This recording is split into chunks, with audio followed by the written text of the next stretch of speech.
संत Balbir Singh. 34 number पर्यावरण। Honourable minister. First supplementary Shri संत बलबीर सिंह। बहुत धन्यवाद जी चेयरमैन साहब जो समा दिता। सो मंत्री साहब बहुत वधिया काम कर रहे हैं। असी पर्यावरण की इन्हां नाल गल करना चाहुंदे हैं कि जिहड़े सब तो वध प्रदूषण जिहड़ा है वो जिहड़ा डीजल आ उहदे वाहन आ असी जिहड़े है जिहदा करके जे साडे नज़दीक लुधियाना देखो तो सब तो पोल्यूशन शहरों च आउंदा। उहदा कारण की है कि उत्थे डीजल वाहन बहुत चलते हैं। सो असी मंत्री साहब के कोलों जानना चाहुंदे हैं कि वातावरण नूं साफ रखने लई की सरकार पेट्रोल की थां ते प्रदूषित रहित देसी ढंग नाल बदलवें प्रबंध ईंधन के विकास से जोर दिता जा रहा है। जे दिता जा रहा है तो इसका वेरवा देश में खास तौर पर पंजाब दीयां सड़कों में जिहड़ी वो मशीनरी चलती है जिहदे नाल सड़कां बनाईयां जांदियां कि उहदे विच CNG LNG ते इथानॉल की वरतों करने लई की कदम चुके आ जे है तो उहदा दस्सो। Honourable minister. माननीय अध्यक्ष महोदय, ये बात बिल्कुल सही है कि हमारे देश में 40% जो इमिशन ऑफ CO2 है, पोल्यूशन है, वो ट्रांसपोर्ट सेक्टर में होता है और दिन ब दिन ये बढ़ते जा रहा है। ये चिंता का विषय है। 330 million metric tons of CO2 emission every year. It is a very dangerous problem. और इसमें से हमारे देश में 85% फ्यूल जो है वो फॉसिल फ्यूल है जो इंपोर्ट होती है और जिसकी इंपोर्ट की कॉस्ट 16 लाख करोड़ है।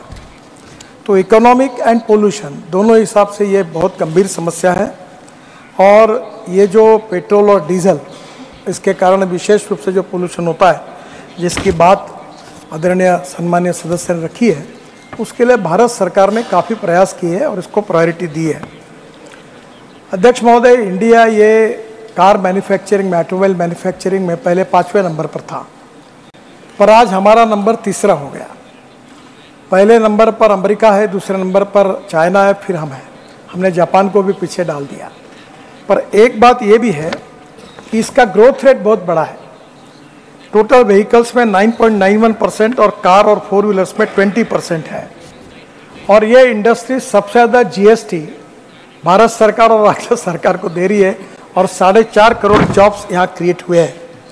पर इसके बावजूद जो सम्मानीय सदस्य ने जो बात रखी उसके आधार पर भारत सरकार ने अल्टरनेटिव फ्यूल और बायोफ्यूल ये दोनों को विशेष रूप से प्राधान्य दिया है। ये जो G20 हुआ इसमें ग्लोबल बायोफ्यूल अलायंस ये भी निश्चय इसका ये हमने निश्चित किया और ये टारगेट तय किया है कि 2070 तक हम नेट जीरो इमिशन तक जाएंगे। और मुझे इस बात की खुशी है कि हमने अल्टरनेटिव फ्यूल पे अलग प्रकार के प्रयोग किए हैं। सर, मैं खुद इसका बाय हार्ट प्रचार करते रहता हूँ। मैं पार्लियामेंट में आता हूँ तो हाइड्रोजन के गाड़ी में आता हूँ। अभी मैं फ्लेक्स इंजन की गाड़ी में आता हूँ। दोनों भी गाड़ियाँ हैं। फ्लेक्स इंजन का मतलब ये है कि हमारे यहाँ जो चावल है, ब्रोकन राइस और परली बायोमास और शुगर केन जूस और मोलाइसेस, इसमें इथेनॉल बनता है। और 100% इथेनॉल पर ये इनोवा गाड़ी जो है टोयोटा की जो चलती है, अभी बाकी भी कंपनी इसके लिए लॉन्च कर रही है, जो 100% इथेनॉल पर चलेगी। इथेनॉल का रेट है 60 रुपये लीटर, पेट्रोल का रेट है 120 रुपये लीटर। फिर ये जो इथेनॉल की गाड़ी है 60% बिजली तैयार करती है, तो वो भी पोल्यूशन कम होता है। तो ये पहले फ्लेक्स इंजन को हमने फैसिलिटी प्रोत्साहन दिया। ऑटोमोबाइल मैन्युफैक्चर तो फ्लेक्स इंजन ला रहे हैं, पर बजाज, TVS और हीरो ने अपनी स्कूटर और मोटरसाइकिल भी लाई है। अब जल्दी ही पेट्रोलियम मंत्री जी के साथ इथेनॉल के पंप की हम शुरुआत कर रहे हैं, जिसके कारण बड़े प्रमाण पर यह प्रॉब्लम कम होने में मदद मिलेगी। दूसरी महत्वपूर्ण बात है कि food grains, all type of excess food grain और एक्सेस शुगर, तो किसानों की स्थिति सुधर जाएगी। Diversification of agriculture towards energy and power sector. और इस साल ये जो गन्ना किसानों को जो भाव मिले हैं इसका कारण इथेनॉल की इंडस्ट्री है और इथेनॉल को हम बढ़ावा दे रहे हैं।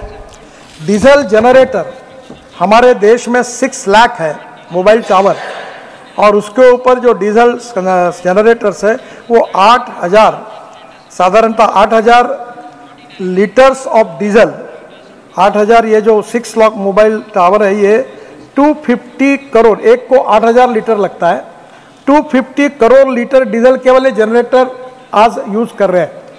हम लोग 25,000 करोड़ का ये कम करने के लिए जल्दी ही इथेनॉल बेस हम लोग ये लाने की कोशिश कर रहे हैं। जो एग्रीकल्चर में स्प्रेइंग होता है वो लिथियम आयन बैटरी पे ड्रोन चलता है, वो भी फ्लेक्स इंजन में लाने की कोशिश हो रही है।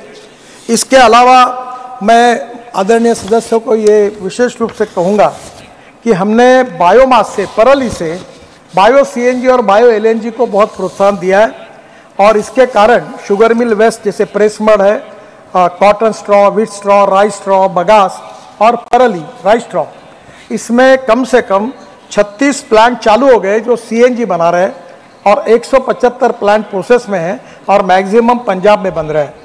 मुझे इस बात की खुशी है कि पानीपत में इंडियन ऑयल ने अपना पहला प्लांट परली से इथेनॉल बनाने का डाला, जो 1 लाख लीटर इथेनॉल तैयार करता है और 150 टन बायो बिटुमिन तैयार करता है, जो रोड में काम में आता है। हमें 80 लाख टन बिटुमिन लगता है, 30 लाख टन हम इंपोर्ट कर रहे हैं। तो ये जो परली जलाकर जो प्रदूषण होता है, इसके बजाय बायो बिटुमिन बनेगा, और वहीं अब बायो एविएशन फ्यूल बन रहा है। जो हवाई ईंधन है उसमें भी 1% डालने का प्रोविजन वर्ल्ड लेवल पर हुआ है, और ये भी ईंधन देश में बनेगा। मुझे विश्वास है कि आने वाले समय में ये ग्रीन हाइड्रोजन ये फ्यूचर का फ्यूल है। सम्माननीय अध्यक्ष महोदय, मैं हाइड्रोजन की कार में ही काफ़ी बार आता हूँ, और हाइड्रोजन अभी तैयार करने के लिए 5 हाइड्रोजन मिशन सरकार ने बनाया। 5 million metric ton per year हमको हाइड्रोजन लगेगा। हाइड्रोजन 3 प्रकार का है, कोयले से बनता है वो ब्लैक हाइड्रोजन है, पेट्रोलियम से बनता है ब्राउन हाइड्रोजन है, और जो पानी से, बायोमास से, म्यूनिसिपल वेस्ट से बनता है वो ग्रीन हाइड्रोजन है। तो सरकार ने ग्रीन हाइड्रोजन मिशन बनाया है, waste to wealth, knowledge to wealth and waste to wealth. जैसे innovation, entrepreneurship, science, technology, research, skilled and successful practices को हम नॉलेज कहते हैं, वो टेक्नोलॉजी लाकर नॉलेज टू वेल्थ, और दूसरा no material is waste, no person is waste. It is depending upon the appropriate technology and appropriate vision of the leadership that you can convert waste into wealth. तो sir हमें यह hydrogen तैयार करने के बारे में ये भी उपक्रम हाथ में लिया है। इसमें बहुत बड़ा रोजगार निर्माण होगा, किसानों का भी फायदा होगा। अभी इसका रेट 300 रुपये पर केजी है, क्योंकि इसकी कॉस्ट इलेक्ट्रोलाइजर से बनता है, 50 यूनिट पावर लगती है। पर हमारे यहाँ विशेष रूप से हमारी बेंगलोर का इंडियन इंस्टीट्यूट ऑफ साइंस और यादव करके मुंबई में टेक्निकल केमिकल इंस्टीट्यूट के, उन्होंने बायोमास से ग्रीन हाइड्रोजन बनाया है, और हमारा यह प्रयास है कि $1 के नीचे कम आएंगे। तो $1 के नीचे अगर कम आएंगे और एग्रीकल्चर बायोमास का उपयोग होगा तो किसान समृद्ध और संपन्न होगा, और हम ऊर्जा को आयात करने वाले नहीं, ऊर्जा को निर्यात करने वाला देश बने। यही हमारे प्रधानमंत्री जी के नेतृत्व में हमारी महत्वाकांक्षा है, और इसीलिए ये जो विशेष रूप से ये जो ग्लोबल अलायंस हुई है G20 में, इसके लिए प्रयास कर रहे हैं। एक जो बात उन्होंने कही कंस्ट्रक्शन इक्विपमेंट की, वो भी बहुत पोल्यूशन करता है। 2 दिन पहले मैंने जेसीबी, हाइड्रोजन पर चलने वाला जेसीबी लॉन्च किया है, और जल्दी ही आप कंस्ट्रक्शन ट्रक में, बसेस में हाइड्रोजन आएगा।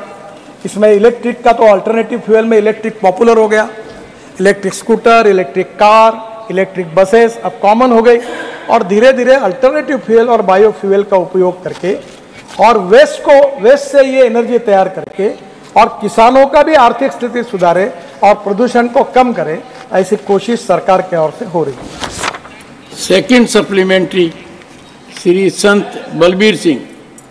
बहुत धन्यवाद मंत्री साहब।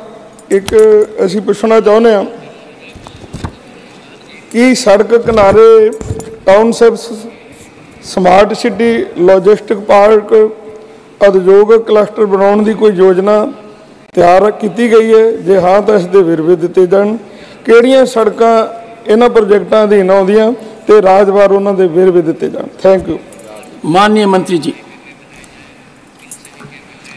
सम्माननीय अध्यक्ष महोदय, टोटल देश में हम 35 multi modal logistic park MMLP बना रहे हैं। इसमें जोगीघोपा जो आसाम में, उसमें MMLP जो है वो मल्टी मॉडल है, यानी रोड भी है, हवाई जहाज एयरपोर्ट भी है, जलमार्ग भी है और उसके साथ रेलवे भी है। तो पंजाब में भी जो आदरणीय सदस्य जहाँ से आते हैं, नॉर्थ पंजाब में अमृतसर और जालंधर, गुरदासपुर, इसमें प्री फिजिबिलिटी स्टडी कंप्लीट हुई है जिसका हम विचार कर रहे हैं। साउथ पंजाब में लुधियाना, संगरूर और पटियाला, यहाँ लैंड के लिए हम स्टेट गवर्नमेंट से बात कर रहे हैं। बठिंडा में भी हम लोग कर रहे हैं और आपको पता होगा कि बठिंडा से हमने डायरेक्ट जामनगर रिफाइनरी के लिए करीब 28,000 करोड़ रुपए खर्चा करके एक बहुत बड़ा एक्सप्रेस हाईवे बनाया है। उसके आजू बाजू भी हम इस प्रकार की बातें सोच रहे हैं।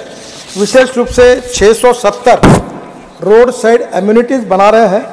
उसमें से ये जो रिवर साइड एम्यूनिटीज़ है, इसमें पंजाब में 40 है और 40 में से जो विशेष रूप से मुझे खुशी है कि अवार्ड जो हुआ है पंजाब में 7 का हुआ है, 33 अंडर बीडिंग है और ऐसे देश में टोटल 640 रोड साइड एम्यूनिटीज़ होगी और वहाँ वही का फूड, वहाँ के हैंडलूम, हैंडीक्राफ्ट, इसको भी प्रोत्साहन करेंगे। Petrol, diesel, gas, CNG, LNG, ethanol के पंप भी होंगे, इलेक्ट्रिक चार्जिंग भी होगा और वहीं के विशेष रूप से वहाँ लोग रुक सकते हैं, इसे एंटरटेनमेंट की भी व्यवस्था होगी और ये इस प्रकार की दोनों योजनाओं का क्रियान्वयन करने की कोशिश हो रही है। श्रीमती रंजीत रंजन। धन्यवाद सभापति जी। मैं आपके माध्यम से पूछना चाहती हूँ कि हम प्रदूषण को कम करने की बात कर रहे हैं, तो क्या ये सही है कि वाहन प्रदूषण को कम करने के लिए हम लोग इलेक्ट्रिक वाहन को भी प्रोत्साहित कर रहे हैं? तो क्या ये सही है? रिसर्च आई है कि जो इलेक्ट्रिक वाहन है, जो बैटरी है, जिस प्रोसेस से बनती है उसमें बनाने वालों को भी, उनकी सेहत को और ज़्यादा खतरा है और जब बैटरी की लाइफ ख़त्म होती है तो उसको डंप करने का जो प्रावधान होगा या प्रावधान है, उससे हमारी धरती और भी जहरीली होगी, फर्टाइल लैंड को नुकसान होगा। तो क्या प्रदूषण को कम करने के लिए इलेक्ट्रिक वाहन को प्रोत्साहित करना ये डीजल और पेट्रोल से बेहतर है या उससे भी ज़्यादा खतरनाक है? जो रिसर्च है वो ये कहती है कि उससे भी ज़्यादा खतरनाक है। Thank you. Honourable minister. आदरणीय अध्यक्ष महोदय, हमारे देश में 16 लाख करोड़ का फॉसिल फ्यूल का इंपोर्ट होता है। उसका प्रदूषण कितने बड़े प्रमाण पर है ये दिल्ली वालों को समझाने की आवश्यकता नहीं है। जहाँ तक लिथियम आयन बैटरी है, उसमें बैटरी में 4 केमिस्ट्री है। एक एल्यूमिनियम, एक लिथियम के साथ zinc, aluminium, steel, ion battery, इसकी भी केमिस्ट्री पे काम हो रहा है। एक एल्यूमिनियम एयर टेक्नोलॉजी पर भी काम हो रहा है। दूसरी अध्यक्ष महोदय, इम्पॉर्टेंट चीज़ ये है कि जहाँ पेट्रोल के लिए और डीजल के लिए हम 100 रुपये, 110, 120 रुपये लगाते हैं, वही इलेक्ट्रिक में हमको 10 रुपये लगते हैं। हम हमारे टिकट रेट कम कर सकेंगे। दूसरी बात, लिथियम आयन बैटरी जो है, इसकी कॉस्ट $150 पर आवर पर उसकी यूनिट की थी, पर अब वो $115 पर आई है। जो पर किलोवाट थी $150 की थी, अब वो 115 पे आई है और अब लिथियम आयन हमारे देश में भी मिला है।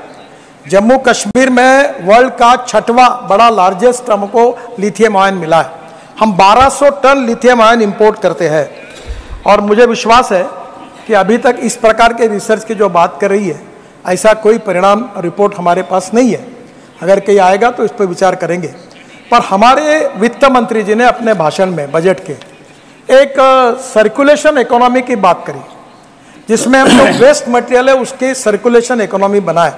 तो अभी हमारे पास कार का स्क्रैपिंग हो रहा है, रबर टायर जो होते हैं उसको स्क्रैपिंग करके जो रबर निकलता है वो बिटुमेन में डालने का काम 15% कर रहे हैं, प्लास्टिक का 7% रोड में डाल रहे हैं, उसी प्रकार से आयरन स्लैग का उपयोग कर रहे हैं। हमने तो म्यूनिसिपल वेस्ट दिल्ली की 25 लाख टन, अहमदाबाद की 25 लाख टन और दिल्ली मुंबई हाईवे में और डाली, ऐसी 50 lakh ton municipal waste road के अंदर डाल दी, केवल इकोलॉजी एंड एनवायरनमेंट को प्रोटेक्ट करने के लिए।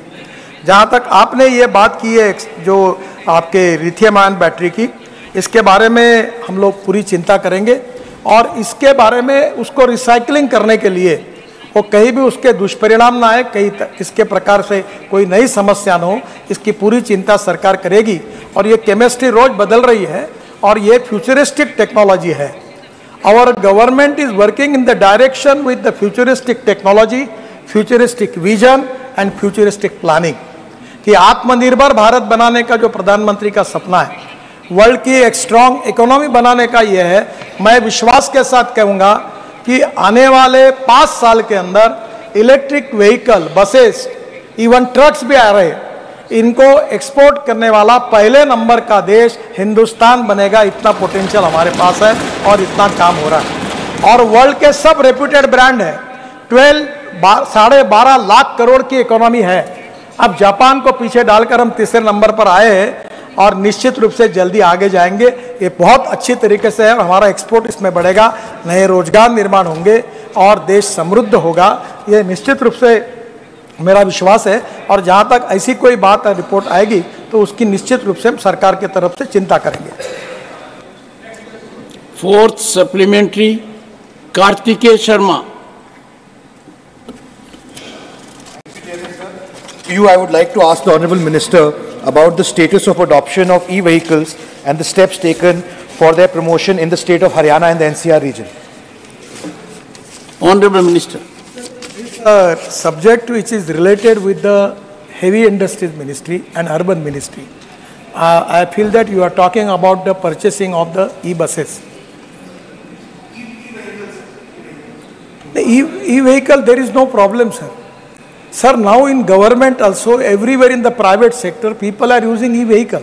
It is very popular. Only the problem is that the cost difference between the petrol and diesel vehicle and e-vehicle, the e-vehicle is high. And it is depending upon the volume. When the volume will increase, I feel that, it's my estimate, I am not giving you the promise, but it's my estimate that within 1.5 years, the cost of the petrol vehicle and cost of the diesel vehicle and cost of the electric vehicle will be the same. And the expenditure on petrol vehicle, suppose for example is 30,000 rupees per month for 4-wheeler, the electric it will come 3,000 to 4,000 rupees per month. So there is a saving and no pollution.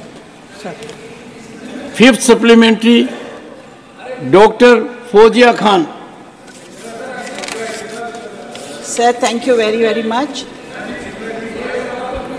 While I must acknowledge, because Honorable Ministers from Maharashtra and his work and vision must definitely be admired, but sir, through you I would like to ask the Honorable Minister, he has visited the place where we live many times, and the condition of the highways and the ham roads there, he himself will say, is very, very poor, because the quality of construction, when actually the construction of the road is made, MoRTH guidelines are not followed. Sir, the embankment, one example, that embankment level, the gravel, the particle size has to be 75 mm. In subgrade, it has to be 50 mm. It cannot be more than that. But we see that huge boulders are put into the roads and nobody is supervising. And because of this, the roads break very, very soon. Sir, it's a very important issue. And I'm sure Minister will agree with me. But because of this, because of lack of supervision, and sir, external consultants are hired and actual officers are not supervising. So because of that, these roads are broken. Sir, please. And I just want to ask the Minister, if MoRTH guidelines are not followed, sir, what is the accountability of the officer? What punishment is prescribed? Honorable Minister. Chairman, sir, the question is not... Sir, Maharashtra ka मामला है. Honorable member is asking me that question. I know that she is complaining for that particular road in Parbhani district from many days. We have checked all quality norms, and I am very much cautious about it, that we are transparent, time-bound, result-oriented and corruption-free. Up till now, sir, we have, from last 9 to 10 years, we have awarded works more than 50 lakh crores with government budget and public-private investment. And our quality is well known to the people. But still, if the honorable member is complaining about the quality of the road in Maharashtra, we will check the thing. Sir, in Maharashtra, every member of parliament, many of here are present, sir, we are spending 5 lakh crores of road construction in Maharashtra. We change the total charge. Still, I will particular case the honorable member which has given me the reference about the quality of the road. I will again check it and I will make it that how it can be satisfied her.